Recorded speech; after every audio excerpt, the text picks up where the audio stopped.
ଜିଆ ଖତ ଦିଆହେବ ହେଲା। ଜିଆ ଖତ କେଜି ହେଉଛି 10-20 ଟଙ୍କା ନେବ। ତୁମେ ୟୁରିଆ ସାର ଦେଉଛ ବା ପଟା ସାର, ତା'ର ସବୁ ବିଭିନ୍ନ ପ୍ରକାର ଅଛି ପ୍ରତିକ୍ରିୟା ଅଛି, କିନ୍ତୁ ଆର କିଛି ପ୍ରତିକ୍ରିୟା ଏଇଟା ହେଉଛି ପ୍ରାକୃତିକ ଗଛରେ ଦେଲେ ଏବଂ ଆ ଦେଖାଉଛି ଜିଆ ଦେଖ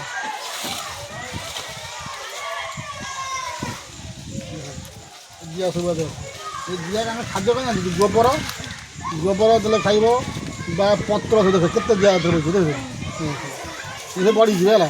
ଏଇ ଯେଉଁ ସବୁ ଜିଆ, ଏ ଜିଆ କ'ଣ କରିବେ ନା ଏ ଯେ ପତ୍ର ପଡ଼ିନି ଦେଖ କିଛି ଦିନ ପରେ ପତ୍ର ସବୁ ଖାଇଦେଇଥିବେ, ଖାଇକି ତାକୁ ଝାଡ଼ା କରିଦେଇକି ତାକୁ ସବୁ କ'ଣ କରିବେ ନା ଖତରେ ପରିଣତ କରିଦେବେ। ସେ ଯେଉଁ ଖତ ହେବ ସେ ତଳେ ବସିଯିବ, ସେଟା ବାହାର କରିକି ପଦାକୁ ଏବଂ ତା'ର ଗୋଟେ କ'ଣ ନା ପାଣି ବାହାରେ ଜିଆ ପାଣିଟା କରିଦେବ ତଳେ ବଦାଇ ଦେବ ଟ୍ୟାପ୍ ଟ୍ୟାପ୍ରେ ଖୋଲିକି ବାହାରିବ।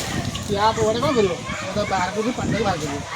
ଗୋଟିଏ ଲିଟର ଜିଆ ପାଣିରେ 10 ଲିଟର ପାଣି ପଶିବ, ସାଦା ପାଣି ପଶିଲା ପରେ ଗଛରେ ଦେବ। ମାନେ ଖାଲି ଯଦି ପାଣି ଦେବ ଜିଆ ମାନେ ଗଛ ମରିଯିବ। ମାନେ ଏତେ ପାୱାରଫୁଲ୍ ସେ, ମାନେ ୟୁରିଆ ସାର ଠାରୁ ବି ଆହୁରି ପାୱାରଫୁଲ୍ ଜିଆ ପାଣି।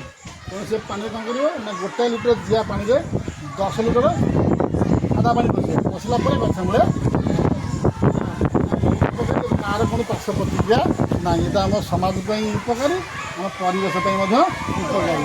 ଆମେ ଯେଉଁ କ'ଣ ଜୈବିକ ସାର, ଏଇଟା ହେଉଛି ଜୈବିକ ସାର।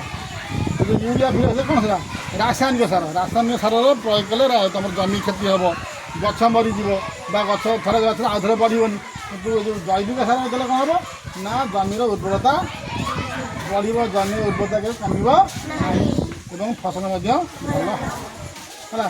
ଏଇଟା ବି ତେଣୁ ତୁମେ କ'ଣ କରିବ ନା ଘରେ ତୁମେ ଚାଷୀ ମୂଲିଆ ଘର ହେଇଥିବ କ'ଣ କରିବ ନା ଏଇ ଭର୍ମି କମ୍ପୋଷ୍ଟ ତିଆରି କରିବ। ଆଉ କ'ଣ କରିବ ତୁମେ ଘରେ ଯେଉଁ ପନିପରିବା ଆଳୁ ସବୁ ଯେଉଁ ନଷ୍ଟ କରୁଛ ତାକୁ କ'ଣ କରିବ ନା ଆଦରେ ପକାଇଦେବ। ପକାଇଲେ ମଧ୍ୟ ସେ ଜିଆଟାକୁ ଖାଇକି ଦେବ କ'ଣ କରିବ ନା ଖତ କରି ସେ ପାଣି କେମିତି ବ୍ୟବହାର କରିପାରିବ, ତା ଖତକୁ ମଧ୍ୟ ବ୍ୟବହାର କରି ହେଲା।